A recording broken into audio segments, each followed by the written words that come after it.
Hi, this is James Gordon Library here for book review. Today's book I'll be talking about today, Paycheck by Philip.K.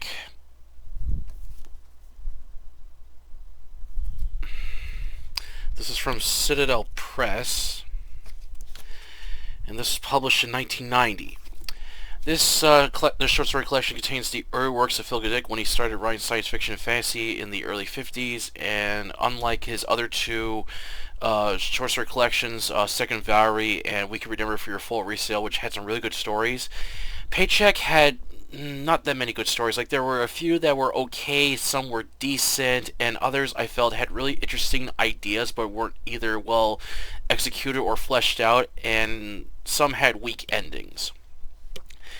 I wasn't sure if I was going to end up keeping this collection, as the first two stories were okay, but then after that, the rest of the stories I didn't like, and it was becoming a chore to read through this collection, and then it wasn't until towards the end when the stories started to get a little better, so that's what kind of saved it in the end. Well, while this isn't a bad collection of short stories by Phil, like I said, it has some decent stuff that some might like more than others, but I just felt Second Valerie and We Can Never Fear Full Resale had some really good stories. This one, not so much.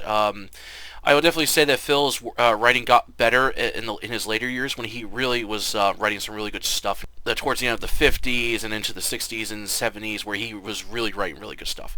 So as a collector of for Philip.K.'s work, I would say this is definitely worth having, just to see what his early work is like. There's some stories that some might enjoy more than others.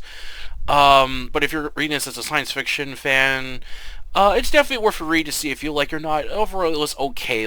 As I said, I felt some of the stories just could have been better. Like I said, I just felt some of the stories could have been better. Alright, on to the review, and spoiler alert, I will give away crucial details within each short story. Rog. Boris, a large black dog, becomes very uneasy when the guardsmen show up every morning. His owners, Mr. and Mrs. Cardassi, are becoming annoyed at how loud Boris gets with his barking, with Mr. Cardassi thinking of giving their dog to his brother if he doesn't settle down. However, they are unaware that Boris sees the large guardsmen as aliens. He calls them Rog as they take human remains inside the garbage cans. The Rogs dub the dog as a guardian and fear it might expose them. The next Friday, Boris is waiting for the Rog to show up, and when they do, Boris barks Rog very loudly, causing the other dogs in the neighborhood to all say Rog. Boris then attempts to tear away the garbage bag to expose the dark truth, but is taken inside by his owners. The Rog laugh as they drive off in their garbage truck. The Little Movement. A salesman has a box full of tin soldiers. He winds them up and has them moving around with people passing by. A father and son walk by. The salesman offers a tin soldier for 15 cents. The boy wants it, with the father giving the salesman $1.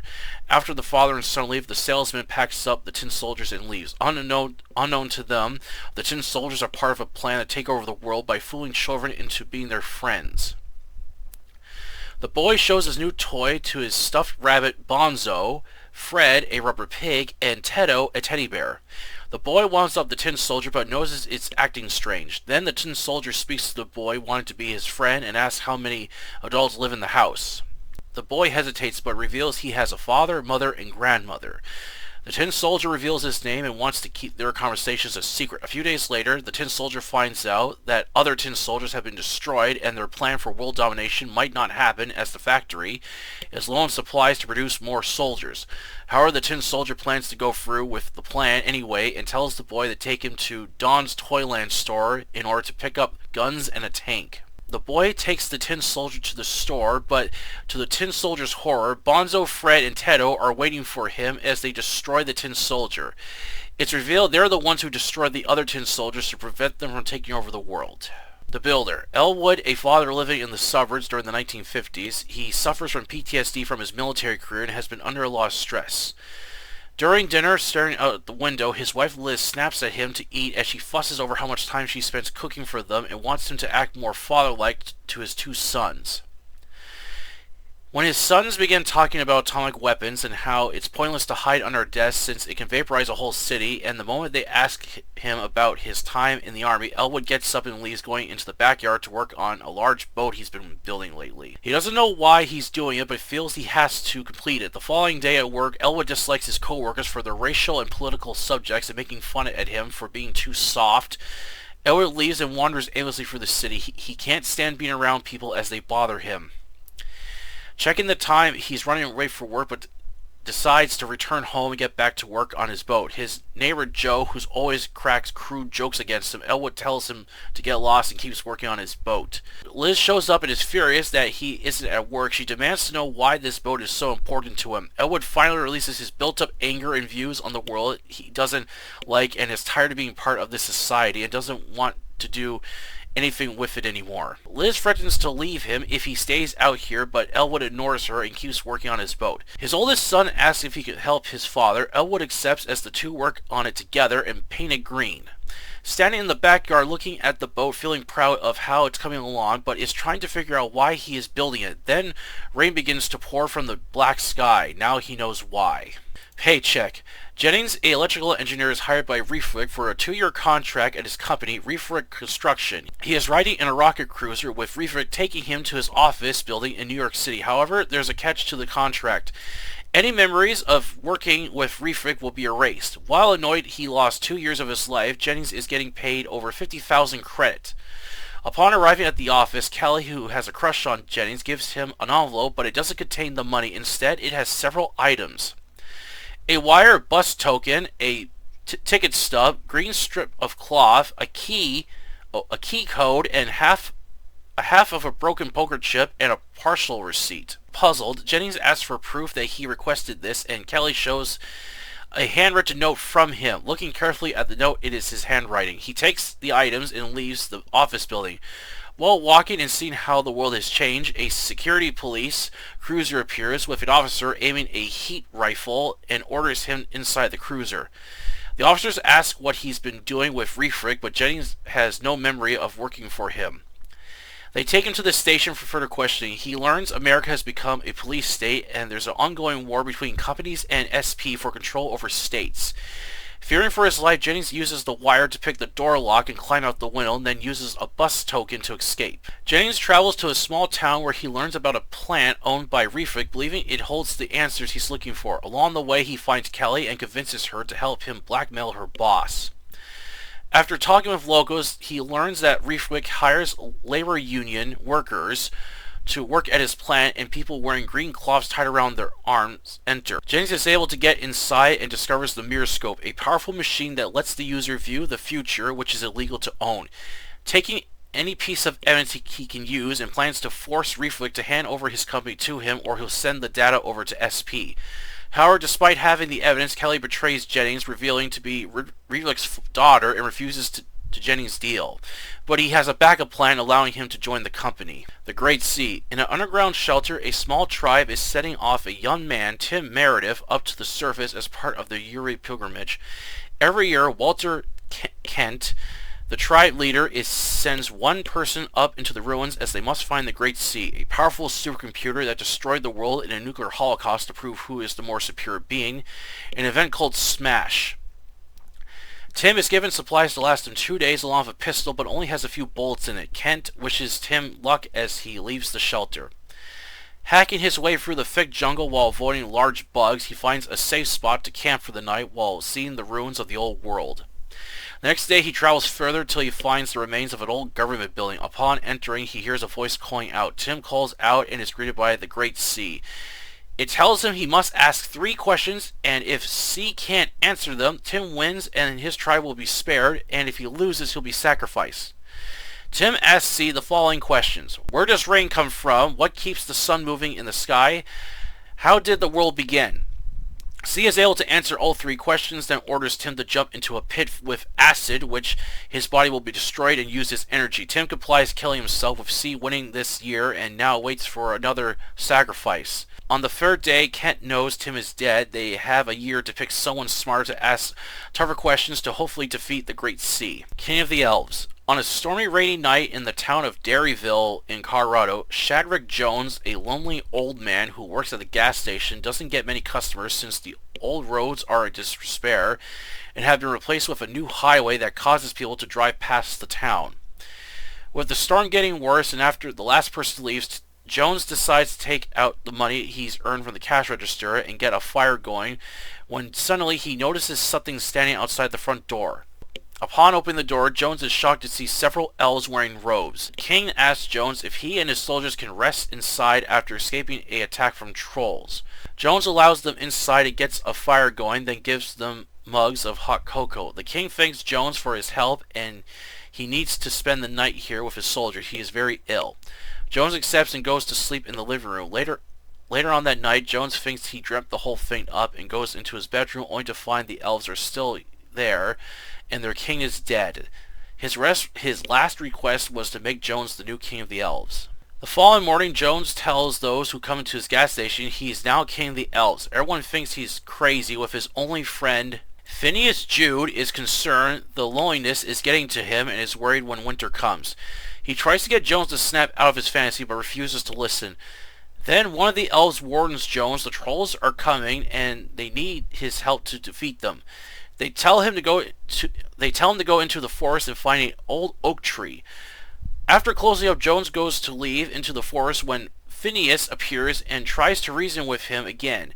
He is able to get Jones inside his house and talk about their friendship, but when Jones sees the full moon, he remembers the elves and goes to leave, but is attacked by trolls and is unable to fight them off. Jones calls out for help, and the elves come in fighting the trolls. During the conflict, Jones kills the king troll, which turns out to be Phineas. The elves thank him for his help, as Jones feels he doesn't want to be king and return to his normal life. But seeing his dilapidated home and gas station, he decides to remain with the elves. Paycheck was a decent collection of short stories by Philip.K. Unlike his other two short story collections I read by Phil, which had his later work, this one has his early works, as it shows his ideas are interesting, but felt they weren't well executed, could have had more to them, or had weak endings.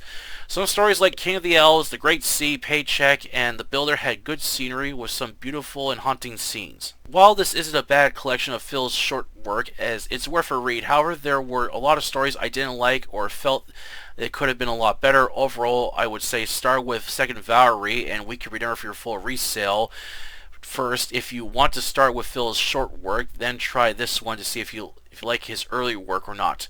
But it is interesting to see how Phil started out in the early 50s writing science fiction, fantasy, and horror before he became well known for his later work. Alright, that's for the review today. Hope you enjoy it. And like I said before, this was a decent read. Like, this wasn't bad, but it came close to being bad. Like, when I first started reading the collection, it starts off with the first two short stories,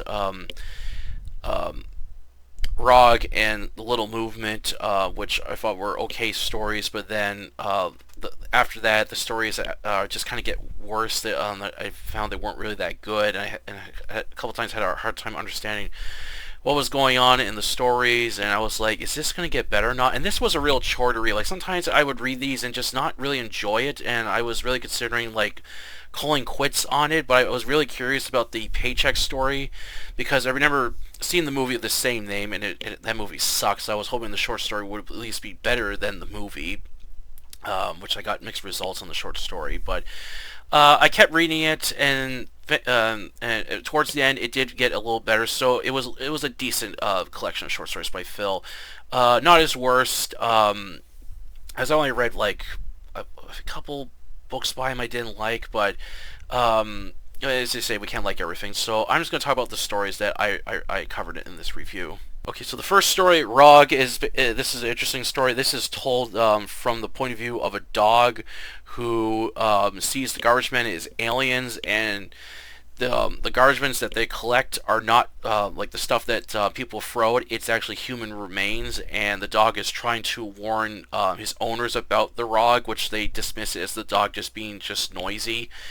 And the Rogs are aware that Boris is onto them, and they're trying to figure out what to do to like complete their mission without their cover being exposed. And the Boris comes really close to exposing them to the truth. Unfortunately, his owners bring him inside, and they just laugh, avoiding trouble. But I'm thinking, well, the other dogs might be more successful than Boris was. But I thought this was an interesting idea as a story. However, the first time I read it, I had a hard time understanding what was going on in certain parts, and I had to kind of read it again. And then I looked up the story on Wik, and it explained it more. I thought, oh, okay. And actually, this short story was almost rejected because the head of the publishing thing, the magazine that Phil submitted the story to, They rejected it because the person had a hard time understanding it. Even when Phil explained what happened, it came close to being rejected. I thought if that were me, I would have gone back,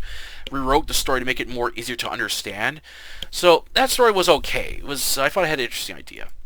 Okay, and the second story, the little movement. This is a interesting story. This is about a father and son. They're like walking in a park, and then they come across a salesman. It's got these like tin soldiers that you wind up, and he's selling them for like 50 cents. So the father buys his son one, and the son's happy. He's got a new toy, and then he shows off his new toy to his like stuffed rabbit, teddy bear, and a rubber pig.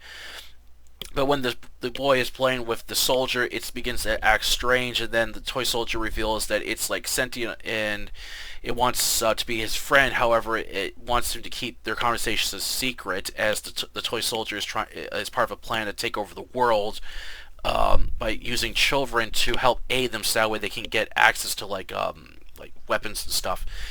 Um, and then of course, so the first the boy is hesitant, but then he reveals things to the Tin Soldier, and he just keeps doing this to gain his trust further. But the Toy Soldier overhears that other toy soldiers have been destroyed, and this jeopardizes their plan. But he decides to go through with it anyway, and gets the kid to take him to some toy store to pick up Guns in the Tank, which I'm really curious. Like, okay, what's he gonna do with Guns in the Tank? Is it gonna be like the short story Battleground, or that movie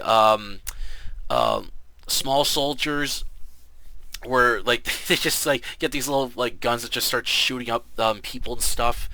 Um, However, when the kid brings the toy soldier to the toy store, and to his horror, the kid's stuffed rabbit, teddy bear, and the rubber pig are waiting for the tin soldier, and they destroy it. And it's revealed they're the ones who destroy the other toy soldiers to prevent this plan from happening, which I thought was a really interesting idea.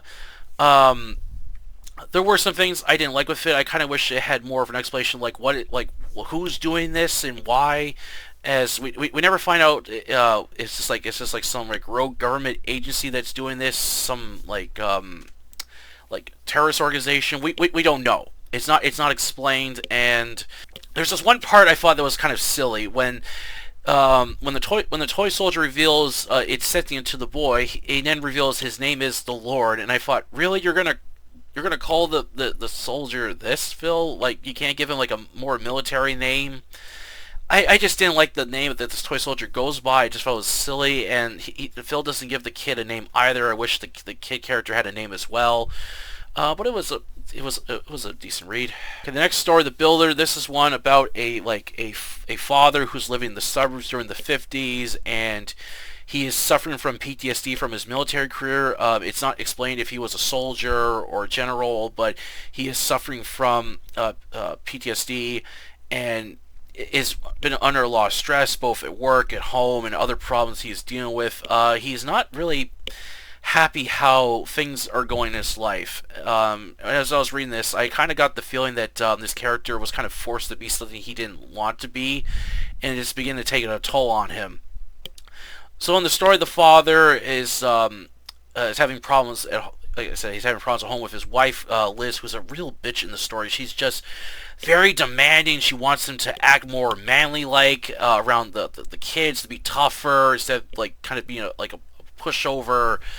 And she wants him to like constantly eat his dinner, get it done within like on time, and a bunch of other stuff that's bothering him. And during the dinner scene, his kids begin talking about atomic weapons, which this upsets him. And then when they start asking about his military career, he can't take anymore. He gets up and goes into the backyard, and it's revealed he's working on this big boat that he's been building for the past few weeks or month or so. And he doesn't know why he's doing it, but he feels this urge he has to build a boat.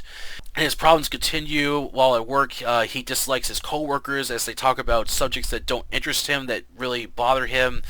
And of course they crack jokes that he's being soft, and his one of his coworkers tells him to kind of man up, come on, don't are you available for like a game of poker? And he doesn't really like hanging around with these guys. He doesn't. I don't feel like they're really his friends. He's just people that he's forced to work with. So then he ends up wandering aimlessly around the city, and he's really becoming fed up with society and what it's become, and he's really disgusted with the whole Cold War, as everyone's in a panic of fearing that the Russians might drop atomic weapons, the Americans using atomic weapons as well. This really upsets him, and he decides to hell of his job. He doesn't want to deal with it anymore. So he just returns back home to work on his boat, and then he's got this asshole of a neighbor, Joe, who just cracks like all these crude jokes with him, and Elwood tells him to get lost as he just works on his boat, and then his wife returns home with groceries, and she's outraged to find that her husband is like back home early, and she demands to know what the hell he's doing. And so then Elwood suffers a breakdown and basically lets out his anger at his wife, saying how tired he is of society, the people he doesn't like, the problems he's dealing with both at work, his neighbor at home, and he really stresses that his wife is not helping. Is not helping him with the way she's been treating him, and he's just tired of like with all the drama. He just wants to escape. He doesn't want to do anything to do with it anymore. He just wants to get away, essentially. His wife doesn't know what to make of this, and rather than help him, she basically demands that he get back to work, or she's leaving him, and he just ignores her, and she takes off. So. As the boat is getting near completion, he's trying to figure out why. Then when it starts raining, he then realizes why he's building this boat. It's essentially a ark, essentially. I thought this was a really interesting story. I like the themes and subjects that Phil touches upon. There's some really nice scenery within the story. I wish there was a little more to it, like a little more like scenes of the father and like his views on society and the problems he's dealing with and things he doesn't like. It would be nice to hear more what the character has to say. And I thought maybe some flashbacks from his military career would be interesting. And it got me curious at the ending. Okay, so when this apocalyptic event happens, who is he gonna like take with him in his boat? His family, or is it just for himself? It's left up to your imagination how you think it's gonna end, but it was still an interesting story. The next story, Paycheck. This is the one I did not like. I felt this had a really interesting like premise and setting, but the ending I felt was weak. So in the story, Jennings is a highly skilled electrical engineer, and he's hired by this guy to basically work with him for 2 years. However, he will have his memory erased of what he did, so he will have no knowledge of what he did with this guy. And this is like for security purposes. So that way, if a rival company or the police should arrest Jennings and try questioning him, he won't have any memories of what he did, so they'll believe that he's telling the truth because he has no memory of it. Then when Jennings goes to get his paycheck from Kelly, who does like handles the money, like the payments, she gives him an envelope, but it doesn't have the money he asked for. Instead, it's got like a bunch of like odd objects, and he's like, "What the hell is this?" So when he asks Kelly for proof that he requested this, she hands him a note in his handwriting that confirms that yes, this is the items you wanted after you completed your contract. So Jennings is annoyed. He doesn't know what to do, so he leaves. And as he's like walking through the streets of New York, and as he's seeing how the world has changed within 2 years, as now it's become a police state, which I kind of got the sense of some dystopian themes in the short story. And then he's taken in by police. They or now called security police, or SP. They demand to know what he's been doing with Refrick, and he has no memory of it, but they don't believe him, so they take him in for the station for questioning. And Jennings is now concerned that he might get sent to prison for a crime he did or executed, so he looks at the door and is like, I could pick that lock if I had something, and he reaches into his pocket and pulls out the wire and uses that to pick the lock to the door, allowing him to get out, and then he uses a bus token to get away from the station, and then begins using the items he has as methods to escape and to help aid his plan on uncovering the truth with what he did with Refrick. And he eventually uncovers that he basically helped build this machine known as the mirror scoop, which is a device that allows the user to see into the future, either what's going to happen or their future, and realizes that Refrick is using this so that way he can see into the future and be a step ahead of SP, so that way he can take over more states and control. Which kind of reminded me a bit of RoboCop in a way, with the whole corporate thing trying to take over like areas and stuff, just to like make everything like property owned and that sort of thing. I really like the setting of the story, had some original ideas. However, I felt the ending was really weak. When Jennings has the evidence and presents it to Reefrig saying that if you don't hand over your company to me, I'm going to send this to SP and you're screwed. Then Kelly, the woman who has a crush on him, reveals that she is in fact Reefrig's daughter, and she is not going to allow him to win against her father. However, he has like a backup plan for this that way that allows him to remain within the company. I just felt this was kind of a weak ending. I thought you could have had it where Jennings defeats both of them, or finds a way to Jennings finds a way to defeat both of them and basically prevent Reefrig from using the mirror scoop, and is able to use it to maybe like change the course of history for something better. Or just a better ending. Like I felt like I really liked the premise of this story. It had some good moments in it, but I just felt the ending was the weakest. Okay, The Great Sea. This is another story I thought that had a lot of interesting ideas. Just again, well executed and a weak ending.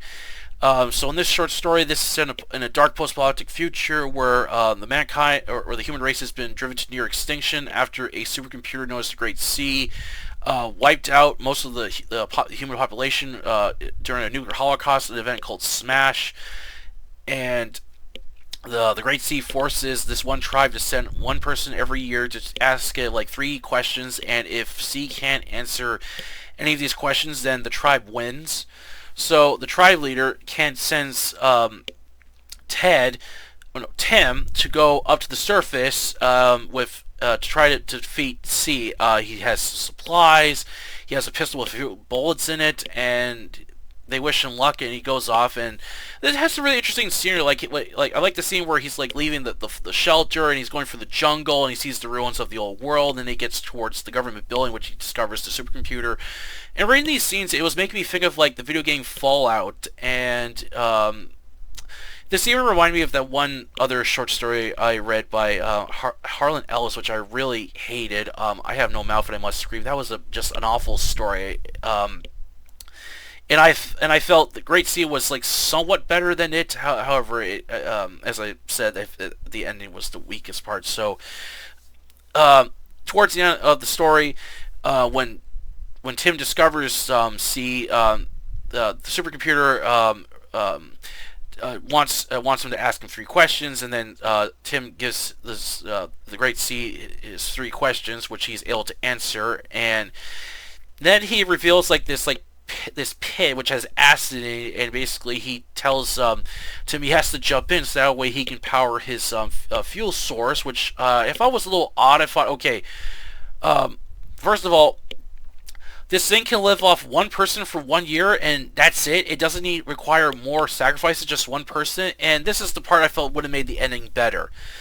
Tim has a pistol, and I'm thinking to myself, wouldn't it make more sense if he goes up to the computer and says, "Can you survive getting shot by a bullet?"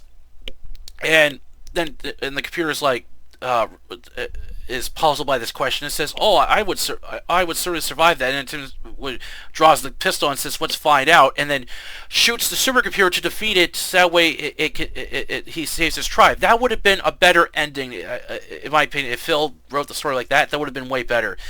I just felt the ending was kind of dumb. Like Tim just basically complies with C. He's not in a room where he's forced to jump in, or there's no arms or anything that forces him into this take of acid. The thing just tells him to jump in. He just does it. I was like, come on. It was an okay story, but as I said, I felt the ending was not the best. And then the last story that I thought was enjoyable was The King of the Elves. And this is about an old man who works at a gas station in the small town of Dairyville in Colorado, and he doesn't get many customers. The roads are in bad shape, and the government basically has screwed over the town. They built like a highway that goes around it, so people drive past by the town, and they don't even come in unless they take an exit off. But the highway causes a bypass, so he doesn't get many customers, and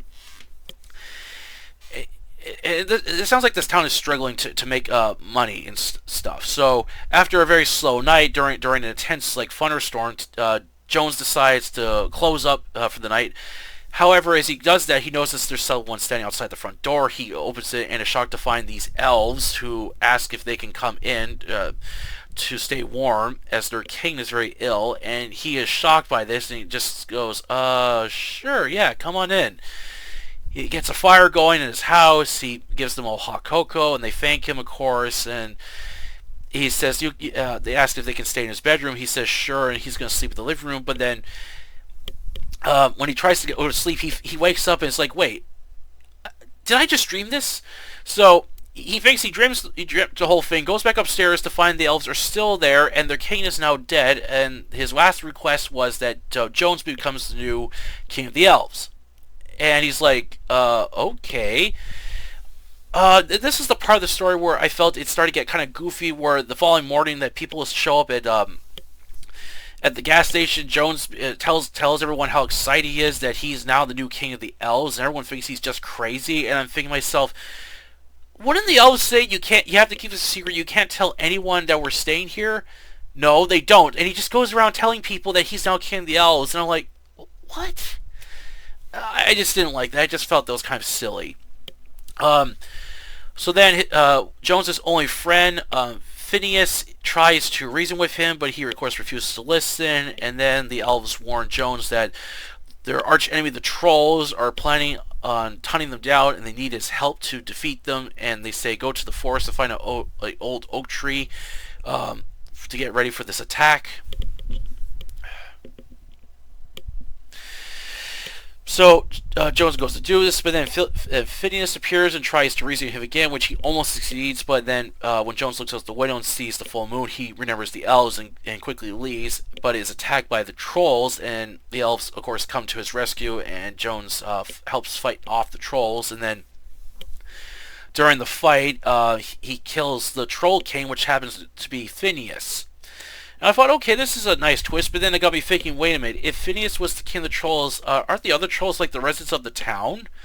I actually thought it would go that way for a moment, but it doesn't. And then after the battle, Jones decides he doesn't want to be king anymore. It's just things are just getting a little too weird for him. He'd rather go back to his normal life. However, when he sees his gas station and house, like it's in rough shape, he decides, nah, I don't want to live in this boring life. I'll think I'll go join the elves in the fantasy world. Like I said, this was an interesting, fun story. I really like the opening part where it's just him working the gas station, and it's like this heavy downpour with thunder and lightning. I really like that. And then, of course, when he gets the elves show up, and then he gets a fire going in his house, he stirs some hot cocoa. I really like. It had some really nice scenery parts in it, and I thought the battle sequence was fine. I wasn't sure. I wasn't sure what weapon Jones was using. Like, was he using a sword or a stick or something? Because it doesn't explain what he uses. And the elves are armed with swords, but I forget what if the trolls were armed with battle axes or something, or clubs even.